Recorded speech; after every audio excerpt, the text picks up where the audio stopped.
राजा दशरथ को बेटे की गलानी नहीं है प्यारे, ध्यान देना। भगवान को ही बेटा के रूप में चाहते हैं, लेकिन आज का समाज प्यारे कन्हैया को चाहता है, लेकिन कन्या को नहीं चाहता। आज के समाज से लेकिन आपकी बेटी पूछ रही है कि पिता, इस बेटी से अपराध क्या हो गया? अच्छा, बेटे का काम क्या है प्यारी? कभी आपने विचार किया? बुरा मत मानना। जियत बाप संग दंगम दंगा। अच्छा, बाप बेटे का काम क्या है? जियत बाप संग दंगम दंगा, मरे बाप पहुंचावे गंगा। यही बेटे का काम है कि नहीं? लेकिन ध्यान देना प्यारे, ईमानदारी से बताओ, आज कोई भी भरे पंडाल में खड़ा होकर बताना प्यारे, मैं अपने हाथों से उसके गले में माला डाल। कोई भी बीच पंडाल में खड़े होकर बता दो प्यारे, किसी की बेटे की जवानी ने बूढ़े बाप को कभी छाती से लगाया हो? क्यों? किसी के बेटे की जवानी ने बूढ़े बाप को छाती से लगाया हो? याद रखना प्यारे, किसी बेटे की जवानी ने आज तक बूढ़े बाप को छाती से नहीं लगाया। लेकिन प्यारे, बेटी जब भी मिलती है तो अपने बूढ़े बाप की छाती से लगकर मिलती है प्यारी। ये आपकी बेटी हुआ करती है। क्यों? बेटी हृदयवान होती है। बेटी पिता का है हृदय। ईमानदारी से बताना, बेटी यदि छोटी होती है और बहन भाई में कहीं झगड़ा हो जाता है तो बेटी अपने भाई की शिकायत मां से नहीं करती। क्या कहती है? शाम को पिताजी को आने दो, फिर तुम्हारी शिकायत करेंगे। क्यों? क्योंकि वो जानती है यदि बेटी का कोई पक्ष लेने वाला है तो उसका पिता हुआ करता है। आज जिस बेटी ने प्यारे उसी मां के गर्भ में वो बेटी रही, आज बेटी विदा होने लगी। आज वो बेटी जब दौड़ के अपने मां की छाती से लगी, मां से भीख मांगने लगी, बेटी ने कहा कि मैया, आज के बाद इस आंगन में बेटी नहीं होगी, लेकिन आपकी बेटी एक भीख मांग रही। मैया ने कहा कि बेटी भीख क्यों मांग रही? भीख शब्द का प्रयोग मत करो बेटी। आज बेटी ने रोते कहा कि मां, मैंने अपनी आंखों से देखा तुमने पूरे परिवार का ध्यान रखा, तुमने पूरे परिवार को समय से भोजन बनाकर खिलाया, तुमने पूरे परिवार का समय से ध्यान रखा। लेकिन आज बेटी ने कहा कि मां, आज ये बेटी तुमसे भीख मांग रही है। हमारे जाने के बाद तुम परिवार का ध्यान रखना या न रखना, लेकिन हमारे जाने के बाद हमारे बूढ़े बाप का ध्यान अवश्य रखना। ये आपकी बेटी। अरे, जिस परिवार में बेटी जा रही है उस परिवार के किसी सदस्य से उसका परिचय नहीं है, लेकिन इसके बाद भी प्यारे उस बेटी को उस परिवार की चिंता नहीं है। अरे, जिस परिवार को छोड़ रही है उस परिवार की भी चिंता नहीं है, लेकिन जाते समय अपने बूढ़े बाप की चिंता है।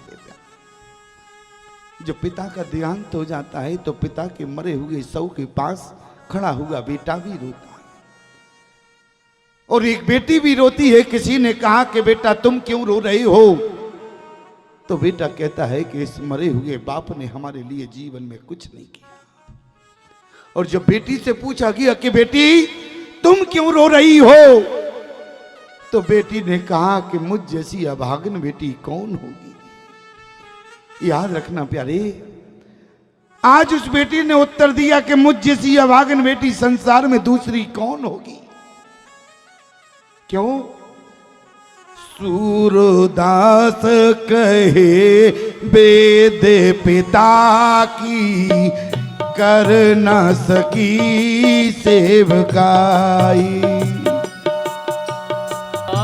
सूरदास कहे वेद पिता की, कर न सकी सेवकाई।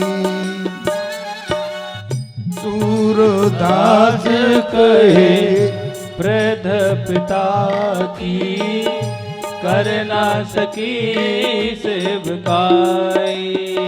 जिस समय प्यारे बेटा यदि होता है तो एक कुल का नाम रोशन करता है, ध्यान देना।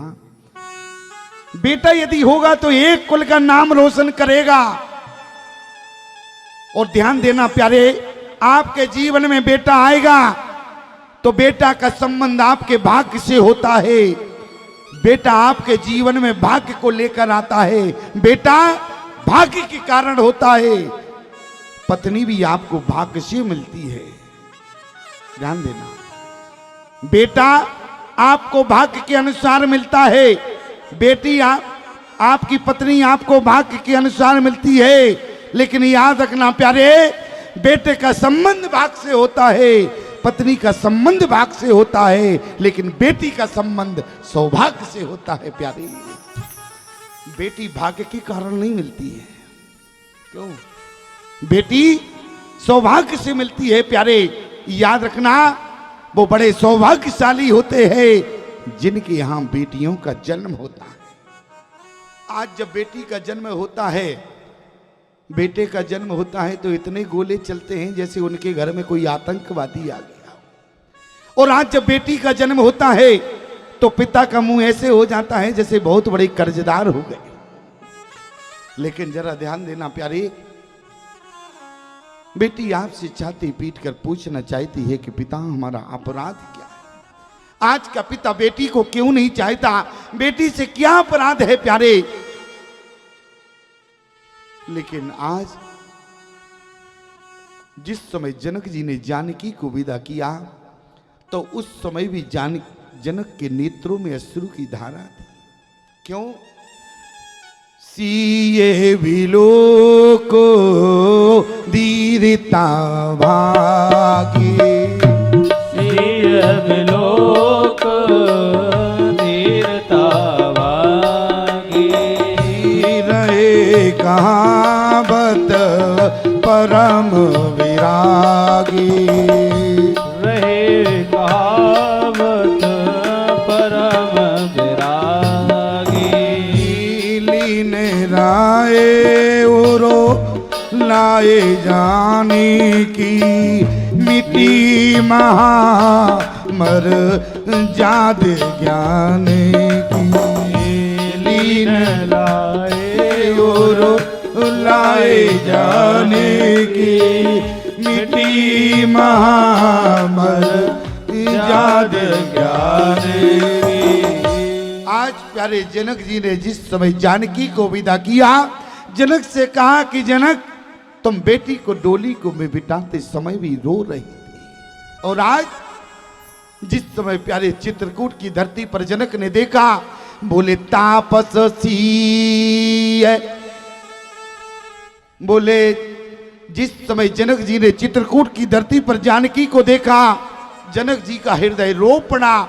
जनक जी ने कहा, जानकी को जिस समय डोली में बिठाया उस दिन हमारा नेत्र रो रहा था, लेकिन आज नेत्र नहीं, आज तो मेरा हृदय रो रहा है। क्यों? बोले पुत्री पवित्र किए कुल दो, सो जसे धवल जस कहे सभी को।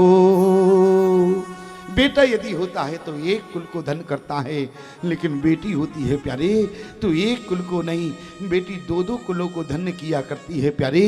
जिस समय जनक ने चित्रकूट में देखा, जिन वस्त्रों में बेटी को विदा किया वो वस्त्र जानकी नहीं पहने थी, बल्कि तपस्वी के वेश में थी। आज जो जानकी अपने पिता के यहाँ सोने के गिलास में पानी पीती थी, सोने की थाली में भोजन करती थी, आज चित्रकूट की धरती पर प्यारे पीने के लिए सोने का गिलास नहीं है, आज एक शिखर से पानी गिर रहा है।